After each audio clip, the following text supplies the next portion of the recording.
Tataw Steven begins his journey to eternity. The remains of the former Indomitable Lions keeper has been removed from the Yaoundé Central Hospital and is presently being taken to the Yaoundé Multipurpose Sports Complex for the laying in state. The funeral ceremony is being chaired by the Minister of Sports and Physical Education, Nassis Mwele-Kombi. Also in this newscast, we tell you how traders of the Mbopi market are lamenting that the heavy rains has been slowing down business, but they remain poised to pull through with the season. Crystal Asexuele was there and she'll be telling us more on that. Those are top stories. Good evening and thanks for joining us. You're watching the Primetime Newscast on STV. Just as we told you in the headlines, it is journey to eternity for the former skipper of the Indomitable Lions of Cameroon, Tataw Steven, whose remains has been removed today from the Yaoundé Central Hospital and is being taken to the Yaoundé Multipurpose Sports Complex for the laying in state. The funeral ceremony is being chaired by the Minister of Sports and Physical Education, Nassis Mwele-Kombi, who is the personal representative of the head of state. The CAF President Ahmad has designated Samuel Eto'o to represent the Confederation of African Football at the funeral. Details with John Paul Sama. Here lies the mortal remains of Stephen Tataw, former Indomitable Lions captain. His remains have been removed this Friday, August 28, from the Yaoundé Central Hospital in the presence of family members and loved ones as they came to pay homage to the talismanic defender. The corpse of the fallen lion has been paraded through the political capital of Cameroon before being laid in state at the Yaoundé Multipurpose Sports Complex in a ceremony which is being presided by the Minister of Sport and Physical Education, Professor Nassis Mwele-Kombi, representing the head of state. The 57-year-old died on July 31, 2020 in Yaoundé after a brief illness, following his last public appearance during the draw ceremony of the postponed 2020 African Nations Championship.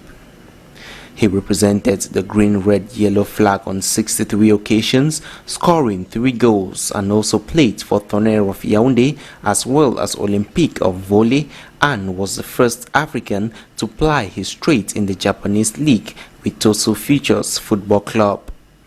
He will be buried this Saturday in Yaoundé. And he will also be conferred posthumous honors by the Minister of Sports and Physical Education. He will be awarded the Medal of Commander of the National Order of Valor from the head of state.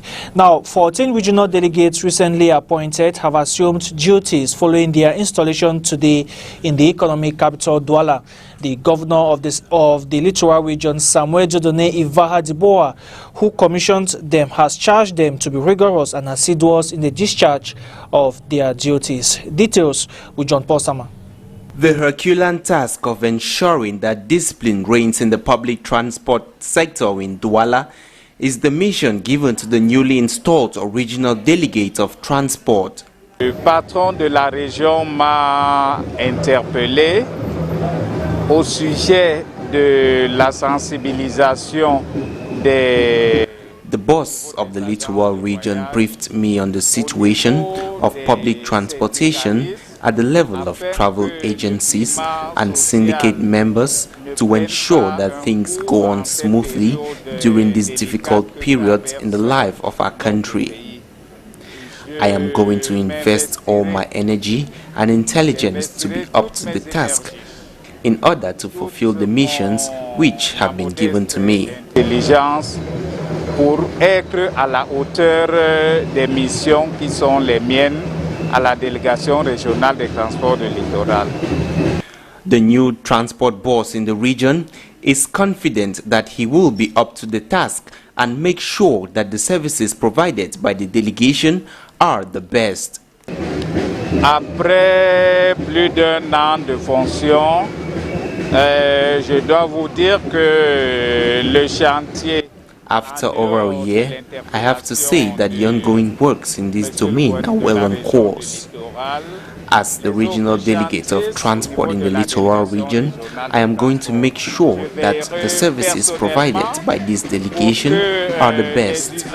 Sois satisfait des services rendus à la délégation régionale de transport. 14 regional delegates were installed by the governor of the littoral region, Samuel Dieudonné Vadeboa, this Friday, as particular instructions were given to those of public works to ensure that road construction projects in the region are well done and given out on time, while that of livestock, fisheries and animal industries was called upon to promote the culture of fish farming in rural areas within the region. More than 9,000 internally displaced persons have so far returned voluntarily to the northwest and southwest regions. This was disclosed today by the Minister of Territorial Administration, while dishing out presidential assistance to 230 IDPs in Ebebda in the center region. Paula Tanganji has called on them to respect Republican institutions and have faith on the head of state, President Paul Biya. The Minat boss also said that government is doing everything possible to ensure the voluntary return of IDPs, particularly traditional rulers, who would play a big role in the reconstruction of the two restive regions. The Member of Parliament for Vure Center has lashed out at the government for not creating a favorable relationship with Cameroonians out of the country. Honorable Joshua also regrets that Cameroonians are increasingly losing their sense of patriotism due to this. Let's listen to him. So the biggest difference we have today between what Cameroon was prior to 61 and what it is today is the fact that many Cameroonians are even ashamed to be Cameroonians today. You see people hiding their passports at the airport. They bring it out at the last minute. Something that when we used to go to school, you'll put your passport up in the air when you get to the police control. Yeah. So that's where we are. And we need to work on that. Because if people do not believe they're Cameroonians, they don't believe in this country, they don't believe in the project we have for this country. Well, as a matter of fact, today Mr. Biya doesn't even have a project for this country. That's one of the fundamental issues we have. And if people do not believe in this country, what simply happens is that each and everyone grows up with the prospect of leaving this country, of going away. They simply hear, just as day-old chicks, just waiting to get to 21 days, if you know about chicken farming, and then to go to the farm, to the next farm, because they're just here to get to a certain stage to go away. And once they go away there, they want to reclaim their land, they want to reclaim their country, they want to reclaim their nation, and that's why you have this big tension between the diaspora and those in power in Cameroon. And one other thing that I want to add on this is that contrary to what Yaoundé is trying to put on the table, there is no problem between the diaspora and Cameroon. But how can and Cameroonians? It's been a very long There is a problem between the diaspora and the Yaoundé regime. And the Yaoundé regime, whether we like it or not, doesn't represent Cameroon today. It doesn't represent what Cameroon is. The same people in the diaspora who take their stance for each thing against, they do not do that against you. They do not do that against the person on the streets. They do not do that against the mother cooking fish or so. They do that against Mr. Biya and his regime. And so people now turn around and they say these people are all anti-patriotic. Patriotism is not supporting the insane. Patriotism is supporting the country. And if the president who is in place is no longer able to deliver for the country, it means that those not supporting that president are probably more patriotic. Now, the government of Cameroon has sealed a public-private partnership with the Korean structure for the establishment of the universal health coverage in the country. The Minister of Public Health, Manauda Malashi, sealed the deal yesterday in Yaoundé. The Prime Minister, head of government, Joseph Jongote, who was also part of the signing ceremony, has hailed the initiative, which guarantees access to health care for all, especially vulnerable persons, at affordable rates. The Minister of Labour and Social Security, Gregoire Ouna, on his part, has called on Cameroonians to exercise patience as government multiplies efforts to complete the realization of the scheme. He emphasized that it was one of the campaign promises of the head of state during the 2018 presidential elections. And now, the COVID-19 pandemic has been weighing negatively on vacations, a situation which makes it difficult for some parents to handle. Christelle Asexwele has the story. The equation of COVID-19 and vacation is proving difficult to resolve for so many parents in the city of Douala. Following the present health crisis situation, I remain prudent. The fear of a probable contamination of their offspring encourages some parents to keep their kids at home, even though the time reserved for holidays is much longer this year. With the global health crisis, I can't send my kids off to my parents or family for holidays. I prefer to keep them home and indulge them in other activities at home. COVID-19 health crisis or not, the occupation for this period of academic inactivity remains unchanged. However, parents in this category are merely ensuring that their kids have the necessities to adequately protect themselves against this killer disease. With this COVID-19 disease out there, we can't send our kids out for any holiday jobs which we know nothing about. Moreover, these jobs are not even available. It's best to keep our kids home. My kids go out and carry out small holiday jobs. I, however, ensure to keep them healthy with medications when they don't feel too good. I will indulge my kids into holiday classes even for a month, and later I will send them over to the village. With these disruptions caused by the current global health crisis, the academic school year resumption program has been changed. Children have been out of school since March and will only resume school on October 5, 2020 for the 2020-2021 academic year, an exception related to this current health crisis with close to 7 months for school holidays. As the rainy season intensifies in the economic capital Douala, inhabitants are also taking measures to ensure that the season does not disrupt their day-to-day activities. The use of seasonal accessories is on the rise at this time of the year. Christelle Asexwele once again.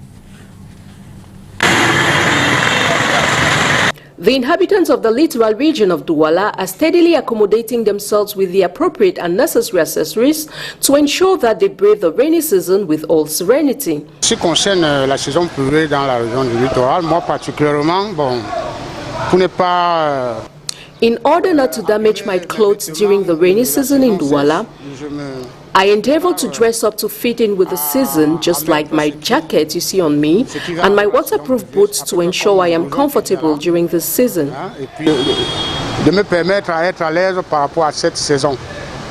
These particular changes in habit and practices are made to fit in with the season. Bon, on est obligé de s'accommoder désormais du parapluie. C'est un accessoire qu'on avait laissé au balcon. We are forced to accommodate ourselves with umbrellas, an accessory we had abandoned on our balconies for a while, and waterproof boots instead of our ordinary shoes to prevent them from getting worn out by the rains. We are also obliged to accommodate ourselves with raincoats because there are some days here in Douala when the rains are uncontrollable and unnerving. Elle se fait vraiment pressante et énervante à la limite. However, after this period, these accommodations and accessories are abandoned and only resurface during the next rainy season. Traders of the Mbopi market still in Douala are lamenting that the rainy season has brought in tough times for their businesses, but they are, however, poised to continue despite the devastating effects of the rainy season at this time of the year. We have more in this report. The traders at the entrance of the Mbopi market in the Douala municipality are adopting to new habits to accommodate themselves with during this rainy season period. We cover our goods with plastics, and when the rain ceases, we remove the plastics and continue with our hustle. Despite these difficulties faced by these traders, they still find a way around this situation to come out and carry out their daily hustle as their families feed from this. We go out praying for luck to smile on us. Sometimes we can sell to 3 or more clients, which permits us to feed our families on days when there is no business. We just go home hoping the next day will be better. For others, this period is usually slow in business as very few clients stop to buy. We don't even have adequate beach umbrellas to cover ourselves from the rains. Business is even slow. We just do what we can. This period does not favor our business. We are waiting for the dry season. Despite these bad times in business caused by the rainy season, the Mbopi outdoor traders, however, remain hopeful while awaiting the rains to make way for sunshine. And as traders try to deal with the rainy season, the price of basic commodities in markets across the country has steadily risen. This information has been revealed by the National Institute of Statistics, which fears that the inflation rate might continue to go up. We have more in this report. The increase in inflation is said to be as a result of the increase in the prices of basic products, notably vegetables, fruits and meat in the market last month. These statistics from the National Institute of Statistics are felt on the field as traders complain of high prices. The prices have gone up. Rice, which used to cost 14,000 francs CFA, is now 19,000 francs CFA.